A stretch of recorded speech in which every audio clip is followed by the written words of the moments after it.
Welcome back to the Winter Championships. We're about to get our first match underway, which we'll see MarineKingPrime facing off versus SKMC. There they are right there, Sean. And impressive win ratios on both sides. They have faced one another, but it is Marine King who does have an overall series record, 2-1. That is absolutely correct. You can never discount that psychological factor. No matter how good your win rate is, there comes a point where you're up against the player, not the race in your mind, and it's so difficult to convince yourself that you're in a good spot. And there it is in the bottom right. Well, it looks like a very swift win for MarineKingPrime. Yeah. He even said GGMC, and that was enough. MarineKingPrime was like inside his head. Let's talk a little bit about the confidence that SKMC has. Actually, in fact, let's talk about that build order. Yeah. Okay. Well, when we were in the channel, I was saying, let's get ready. Is everyone ready? And then I accidentally messed up, and we had to rehost it. And I said, sorry, me day 9, me chobo. And SKMC MC said, me day 10, me better. Yeah. Which I thought was. Which is a great follow-up to his easy-peasy boss toss. Yes, he's ready. And, that's one thing about MC, though. In fact, it's one thing about MC to the point where there are fans out there that don't like him because they're like, he's just a little arrogant. Yeah. But they still like him. He's one of those that love to hate him or you just love to love him. I mean, there comes a point where it's less that MC is trying to trash talk and get under his opponent's skin, and more that he just knows how to have a good time. He's always enthusiastic and cheering with the fans, whether he wins or whether he loses. But no matter what you think of his personality, you can't deny that his PVT is staggeringly good. Yep, and we're going to get started here in just a moment. Remember, these guys just separated by a few percentage points as part of their respective win ratios. There you can see 72 for Marine King and 70 for MC. To be honest, at the arena event, I felt like we saw Marine King very, very aggressive versus many of his Protoss opponents. His early bio play is really, really top notch versus Protoss. Let's even talk about that a little bit. The big struggle that a Terran player will have is that when you start to get to those mid-sized armies, the big struggle is being up against those force fields, and Protosses are getting good at splitting up their armies. Talk about that more in just a sec. The game has started. In the top right corner, we have the previous champ of the MLG Winter Arena. It is MarineKingPrime. And in the southwest corner, as the Blue Protoss, recently a part of OGS, now a part of SK, long-standing esports organization. Ladies and gentlemen, give it up for SKMC. To finish, what we were talking about a little bit beforehand, the big struggle that you'll always have as Protoss is splitting up your army right when Terran gets medevacs, right between 11 and 13 minutes. At the front, you'll normally have a lot of force fielders. At the backside, you'll have Stalkers, Colossus to deal with the drops and that sort of thing. But what MarineKingPrime does so brilliantly is keeps everyone's unit count low by starting off on the offensive, following it up on the offensive, and then by the time he gets medevacs, Protoss only has 3 Stalkers, 3 Sentries, 2 Zealots. How do you split that army? You can't. You have to keep it all packed tightly together, or else it won't be able to defeat any of the MarineKingPrime prongs. Yeah, and honestly, one of the best ways to beat that is to deflect those, reflect those attacks, and then ultimately, like he said, build a few Colossus. It is a weakness of MarineKingPrime because he just likes to stay on bio for so long to the point where it almost looks like stubbornness, but he is so effective with that bio. And what do we got going on here? He's just going to CC Command first. Center on 14, a very bold play from MarineKingPrime. He is now obligated to build 2 barracks as a follow-up. He cannot get enough Marines in time to hold off some initial aggression. And how will MC respond? Will he build the initial Zealot? Will he follow it up with 2 chrono-boosted Stalkers? That is his standard. And we're going to have just a little dance happen over here over in MC's base. Pretty much just have his gateway down now. The Psycor, we're just going to go ahead and drop a Nexus, I think, in response to low ground CC. Building up those minerals already up to 300, so expect the Nexus to be dropped down. That is a pretty standard response to what we're seeing. Also, Sean, just like you mentioned, there are the 2 racks at the top of the ramp for MarineKingPrime as a result of getting that fast command center. Yeah, that 2 barracks play so essential, and I also like the fact that it's a nice little wall off. Now all of a sudden, MC can't get a good sense of the gas timing. which is, of course, still very critical. And there is the Nexus going down. And amazingly, on one of the smallest maps in the map rotation in Toons Valley, we are seeing no early aggression out of either player. No. Very atypical. Yeah, I mean, absolutely. And as a first game, I'm actually okay with this because it will mean that we get to see how these guys develop out just a little bit into that mid and late game. And that also means that we might actually see MKP go into that drop mode. But, you know, talking a little bit about this map, too, of course, with the rocks that separate both the natural and the third base. Oh, and you talking a little bit about the fact that MC is also a player who does like those two-base timing attacks. You know, I feel like we'll get the aggression ramped up here pretty early. We have both geysers being occupied here by MarineKingPrime, as we still have MC on one gas. Now, let's talk a little bit about that vulnerability you just mentioned. If we take a look at the Protoss third, it has a nice narrow ramp at the Protoss third, and if we take a look at that destructible rock right in between, that is the area Terran will exploit by positioning units on the low ground and trying to prevent any of the units from crossing back and forth. This is an extremely difficult exploit for Protoss to deal with, and one that MKP uses very, very judiciously. Yeah, absolutely, and you should. I mean, right, we've seen that with the evolution of StarCraft 2, that the usage of the terrain, if we even think it back to a year even further back, you know, when we did have Lost Temple with those cliffs right above the natural of your opponent's base, and how much abuse actually just went into that, but that should be utilized at all times.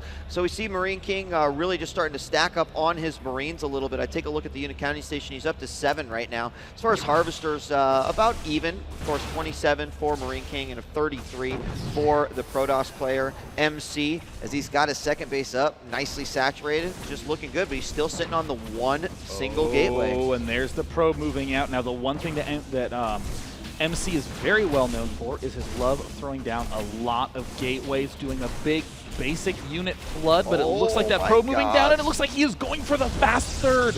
A very cool play by MC. This is the parting style to play this matchup out, and there's almost no doubt in my mind that the way MC is going to follow this up with is a bunch of gateways. 8 gates is the standard, but also building a robotics facility. A brilliant move by MC as we head on over to MKP's base. If you thought Puma's 1-1-1 was nasty, MKP's doing the 2-2-2. Yeah, that's what he's got going on right here. As he just did build this starport on the tech lab. He's building another tech lab on top of the factory, and it is very reminiscent of what we do typically see in regards to that. Now, 4 gateways and the robotics for MC, just like you said, he is starting to get those rocks down.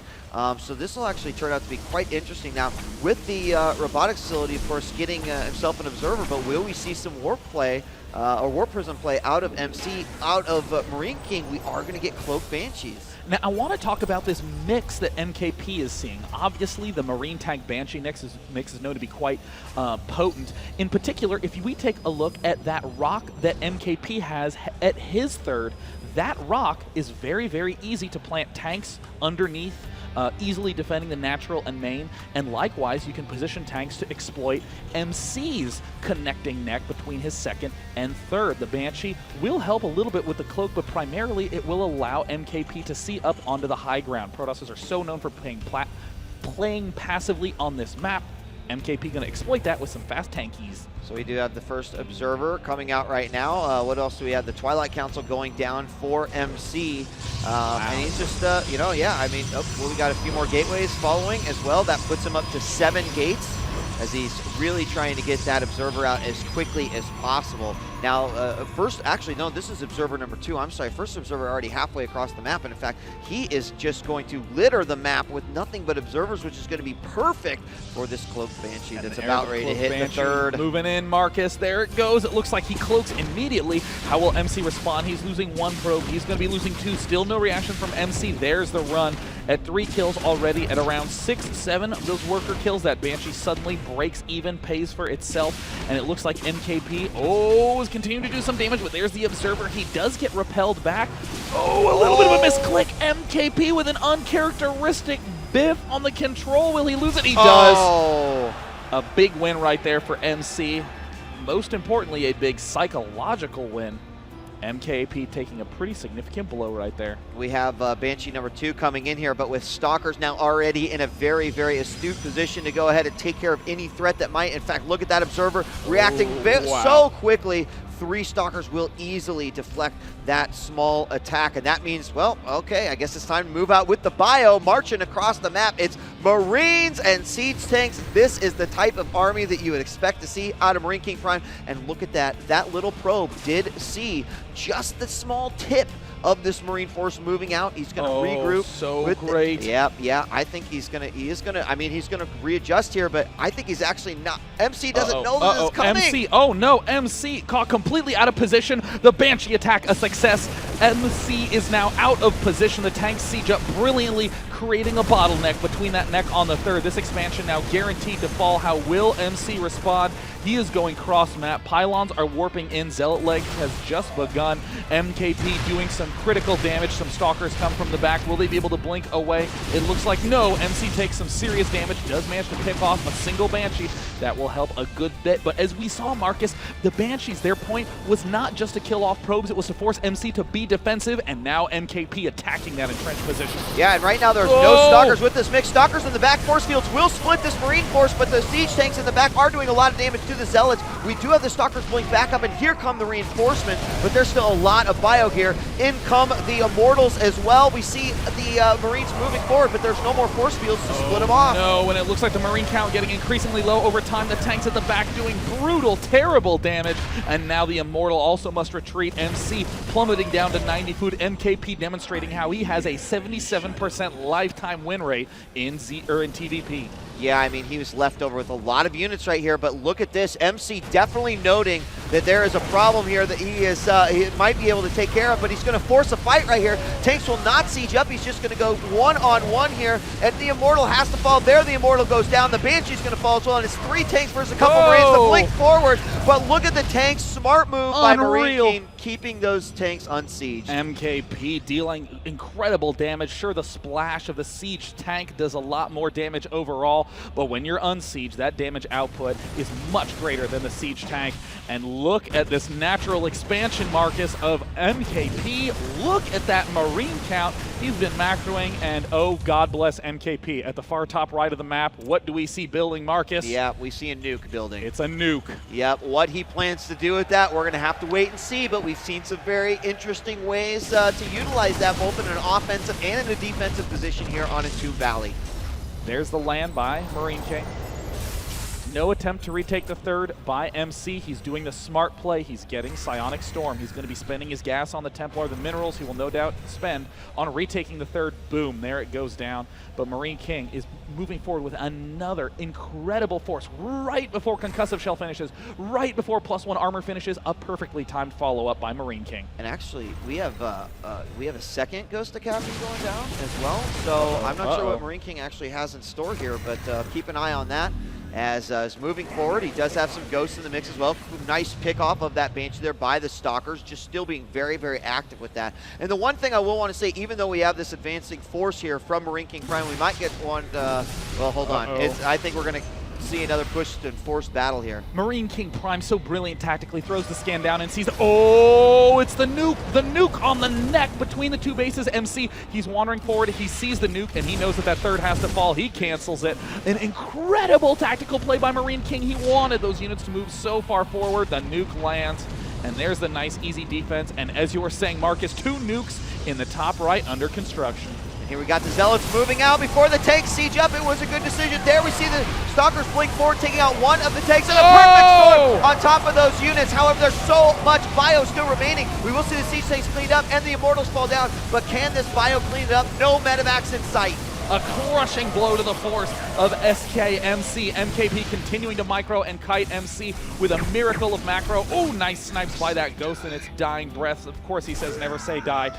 Shortly before dying, and MKP retreats with everything. Now, the thing to note is that Marine King still has the lead on upgrades. He is 1-1, but the instant MC gets his 1-1 up and starts barreling towards 2-2, the tide could turn. Right now, go to the 3rd expansions of MKP. Look at that.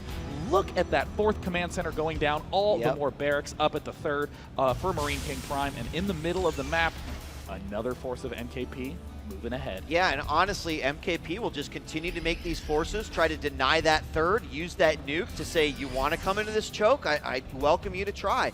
Now he's got some medevacs in the mix, and this is where suddenly that's going to get really nasty. Now, have we seen any Colossus production begin at all for MC? I don't even know, not at all. And maybe he's just waiting to make sure that he has solidified his fourth going up, or excuse me, his third. But if MKP just keeps denying this, this could be his route to victory. Like you mentioned, with that fourth command center already up, it is floating over. There is going to be a pylon that spots it, but hold on. Oh no, getting caught off guard in the center of the map, but wow, MKP lightning fast on those EMPs. An incredible storm dealing a killer blow to that army. Another nice storm. MKP just deals with it in stride, continues to march forward, because when you have a near-maxed army, you are happy to take as many hits as you can. MC gets caught out of position. Oh, and he's going to put the nuke down right on top of that army. Spreads it as the storms do fall down. He's going to start moving into the third. The nuke was canceled. Getting Zealots worked it from the back. Wow. And with those storms weakening up that army so much, this Zealot force became exponentially more important to MC's army. Now let's talk about the general basics of this matchup. Looks like MKP will not do that with that Banshee. Ooh, a little bit of a killer blow. MC at the fourth expansion tries to do a warp in. Now in this matchup, Zealot Archon is a vastly superior force in those small to mid numbers. The Zealots can get up to the front lines. It's very difficult to have some units hiding in the back, throwing down some good EMPs due to those big clumps. But as these forces get larger and larger, MKP is going to be able to deal with that Zealot Archon force much more easily. But it looks like MC knows exactly what he's doing. That High Templar count is continuing to spike. Given this food differential, it's all going to come down to MC's storms. If Marine King dodges or EMPs, MC is dead.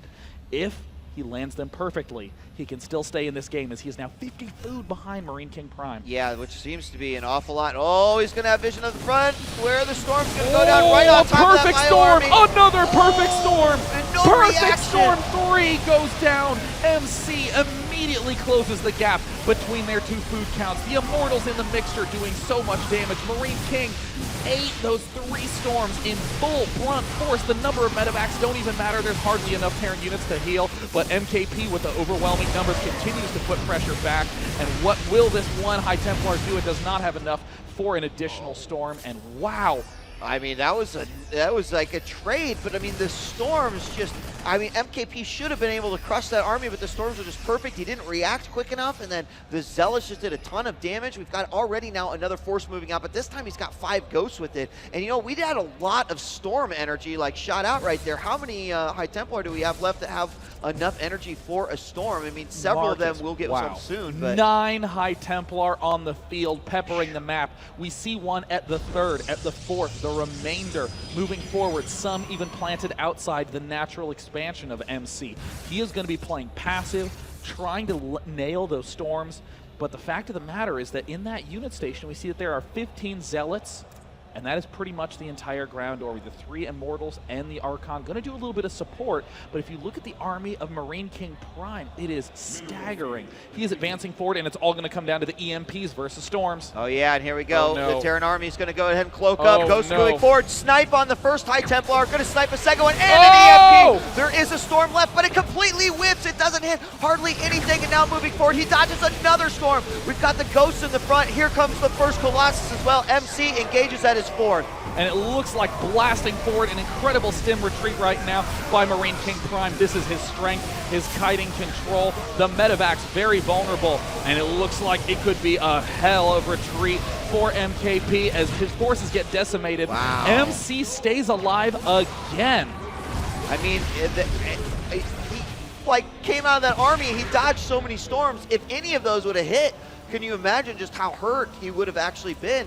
And even though, again, we see MC behind, he continues to have these armies that are just dealing with what MC is throwing at him perfectly. However, keep in mind that more racks keep going down. 5 Marauders, like 9 Marines at a time. We've got Ghosts coming out as well. You know, it really will be a battle for who manages to get that edge on their army first. And I mean, let's give credit where it's due. MC, we were talking a lot about his strong 2-base all-ins, his strong timing attacks. MarineKingPrime, every component of his build has done exactly what it was supposed to do, exactly what it was needed to do. And yet still, MC stands at his fourth base, holding strong, and MKP continues to batter him down, and there's the stim at the fourth. Yeah, he's going to move in, and MC, oh my gosh, that huge Oh. EMP. All the Immortal shields go down. A lot of the Archons were missed on there, but it's going to give a huge advantage to this Bioball. We have two Oh. Vikings up top. Finally, the Storms are going. The Vikings have almost taken care of the Colossus. Number one goes down, more Storms fall down, but again, the control of these units is absolutely astounding. And there it looks like MKP continues to advance forward, and it looks like MC might lose by inches. A single Archon Stalker is all that remains. But oh no, the center watchtower holds a huge follow-up force for MarineKingPrime. Uh-oh. It finally might have been too much. Honestly, there was such a key EMP in that battle, hitting literally all of the Immortals and several of the High Templar. Here come three more with full bars of energy. Actually, one with full bars, two additional, but here comes the next force. The Storms go down almost immediately, and MarineKingPrime backs up. And it looks like the sprint for the Colossus falls without even much Viking support. Good game. MarineKingPrime secures that victory in game number 1. I mean, I really feel like that one EMP right on top of that army. Again, Wow. we saw separate cases by both players where there was just a moment of being caught off guard. We had one kind of in the middle for MarineKingPrime where MC kind of moved his way up. He sort of caught him with his pants down, and he was able to kill that army, push forward a little bit. But that one at the fourth, just the EMP was saucy. I mean, you know, there was this brilliant statistical study done on Team Liquid where they graphed the win rate of the matchup over time. Terrans really struggle in the late game, but it's in that mid game where Terrans are generally getting most of the wins. MarineKingPrime demonstrating that you have to be aggressive all game long. I mean, we saw MarineKingPrime ahead by 50 food for most of the game, and MC still held on, still held on, still held on. And I mean, if MKP lost that game, that would have been such a crushing mental blow, but he managed to secure that win after that very unusual tank Banshee play. Tasteless Artosis, give us your take on the TVP we just saw. Well, you know, there were a couple interesting things that happened back there. The part where we had Banshees early on, he took out those two Banshees, right? Had the observers in the perfect spot, but he did not then see the army that was pushing right at him at his third base. So it looked initially like, okay, great, MC is going to take this lead, but once he set that up, that army up, and basically MC was completely caught off guard. That was when MC was suddenly at a disadvantage, and really MarineKing's allowed to lose stuff over and over and over again. I do like the nuke play. It's really smart. Basically, he's making it dangerous to engage that situation. Yeah, I mean, it was very, very impressive stuff. Actually, that was a great game to start off MLG with because it was kind of epic, kind of back and forth, but I really loved MarineKing's play.